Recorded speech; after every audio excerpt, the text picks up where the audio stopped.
Allow me to preface this by saying Anthony Mackie did a great job. Any criticism about this movie is not directed towards him, as I love him as Sam Wilson, and he is Captain America. The issue is, because he works so well in this role, I know it deserved better.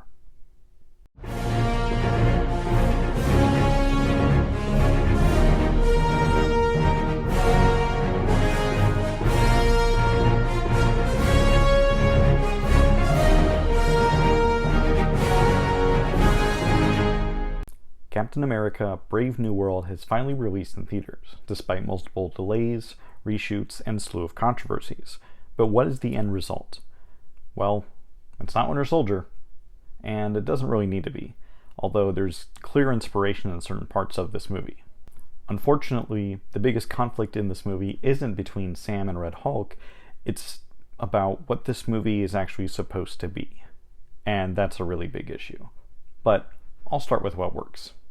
When this is a grounded Sam Wilson Captain America story, I really enjoy it. The interactions between Sam, Haquin, and Isaiah are organic and feel very personal, natural. I could watch these guys hang out for a long time. Sure, if they occasionally do superhero stuff, that'd be cool, but the camaraderie between them is infectious. They really do feel like brothers in arms who also really get along. And watching them just as people was really nice. The other mostly positive for this movie is the action. There's a great low-scale fight in the mid-beginning of this movie between Sam and Sidewinder that reminded me of the first big duel between Cap and Bucky in The Winter Soldier, where it's revealed that Bucky is the Winter Soldier. You know, when they're fighting with the shield and the knife and he gets the band, it's like, Argh! That scene. There's something that reminds me of that scene in terms of how it plays out, how, high the stakes feel. It's low scale because it's very intimate, but this is clearly a very deadly opponent in Sidewinder. And it works really well because Sam doesn't have any of his gear on him in that moment, and he has to fight with his mind, not just his muscles, because he didn't take the super soldier serum. The flying element of this movie is really cool as well, as the way Sam uses his wings, even especially after he's given a really cool upgrade, is a blast to watch. And yes, the big bout at the end between Red Hulk and Cap is probably one of my favorite fights in a recent MCU project, the only other one being the train sequence in Shang-Chi. That was good. There's also the surprisingly emotional aspects of this movie, between the continued Isaiah Bradley plotline first introduced in Falcon and the Winter Soldier, as well as the need for now President Ross to be an actually good person in the eyes of his daughter Betty. But on that latter note, I think there's a bit more they could have done with it. I liked the score of this movie a lot as well, particularly in one scene where characters are reviewing security footage and as very important information is being revealed through a visual clue. There's this weird little techno song that plays that's really eerie, gets under your skin, and it's properly titled Mystery Unfolds. Highly suggest you look it up. And that's kind of it for the positives in this movie. For starters, this is one of the weakest MCU movies from a technical standpoint. The previous Captain America movies are known for fast-paced, exciting action sequences, as highlighted earlier. Here, Sam does do some cool stuff like whip around a cinder block or cut things with his wings mid-flight, and it's really neat to watch. The problem is between these moments, in some of the hand-to-hand fights, there's so many cuts, you're not sure if or where a punch landed. At one point, Sam and Haquin are fighting soldiers in the lab, and a soldier briefly picks up a syringe to stab Sam with.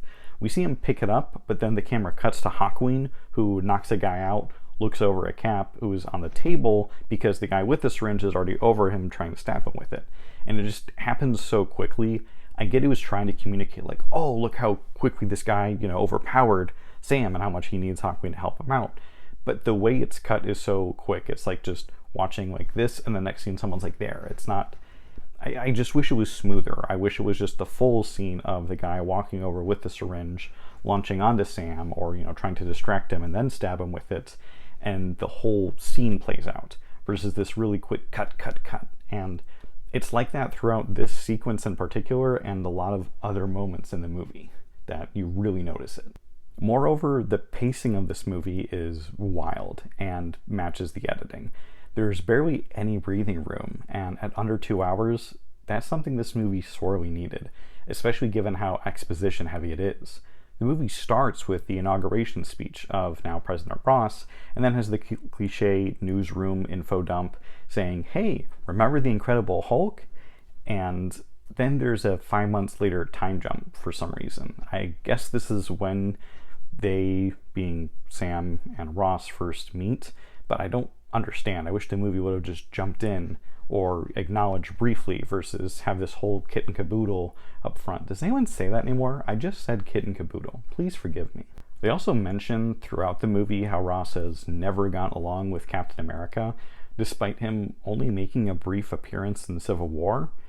Apart from the Sokovia Accords, what have they butted heads over? I mean, it's not that this is out of character for Captain America, but it's presented as this like ongoing prevalent thing when he only made a 2-minute appearance in the Captain America movie that featured like 10 other superheroes. So that idea that they don't get along was just brought about in a weird way. I wish it would have been more like, oh, Sam wants to impress people and prove himself as Captain America. I'll gladly get along with this guy, versus right away like they're at odds, and it's like, oh, is it because he knows about what happened in the Incredible Hulk movie and why? Like, I don't there's just a lot of missing pieces there. I love Harrison Ford, and with what he's given here, he does deliver.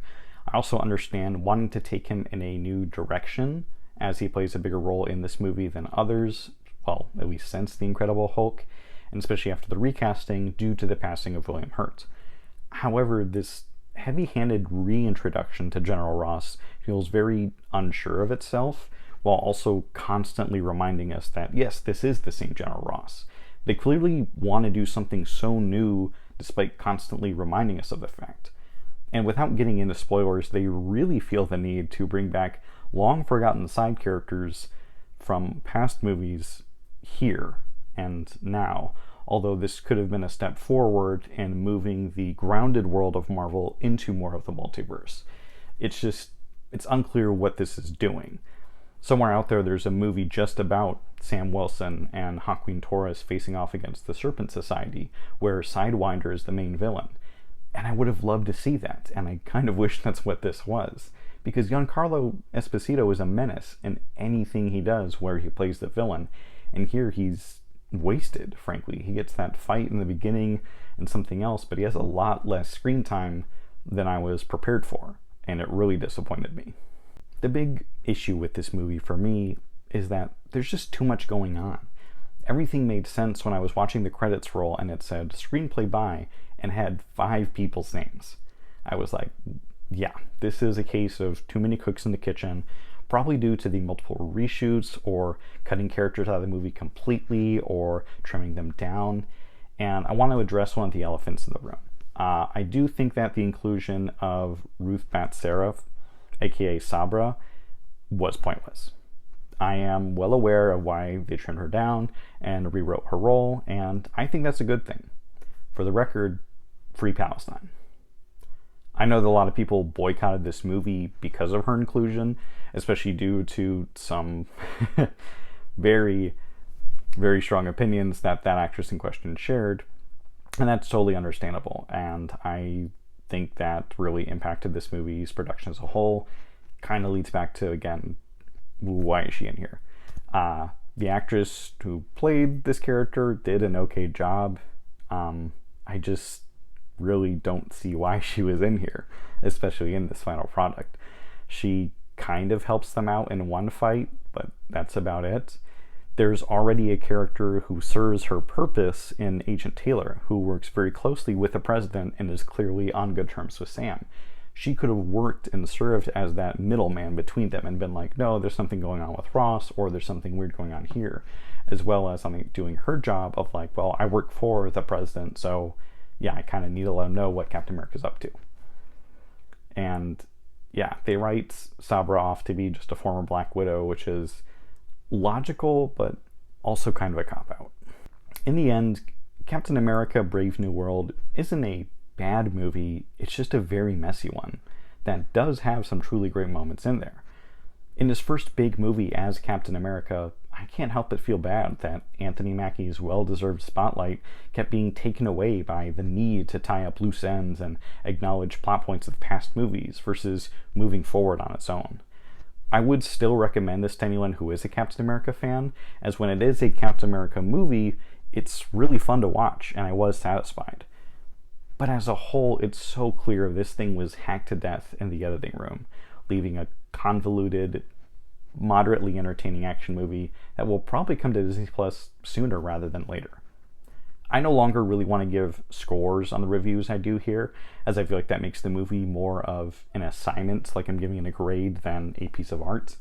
But on Letterboxd, I will say I gave this 2.5 stars out of 5. So, it's not bad, but I can't call this good.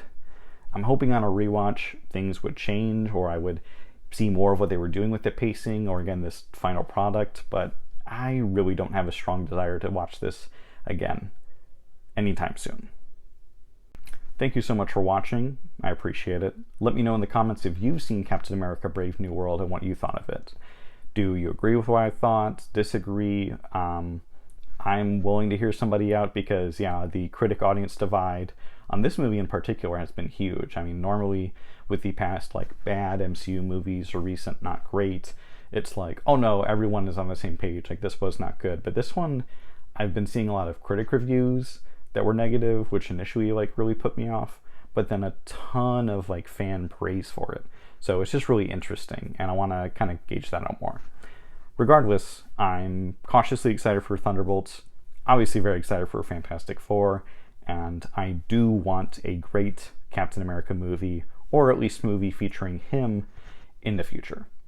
Thank you again so much for watching. I will see you next episode. Same Zach time, same Zach channel.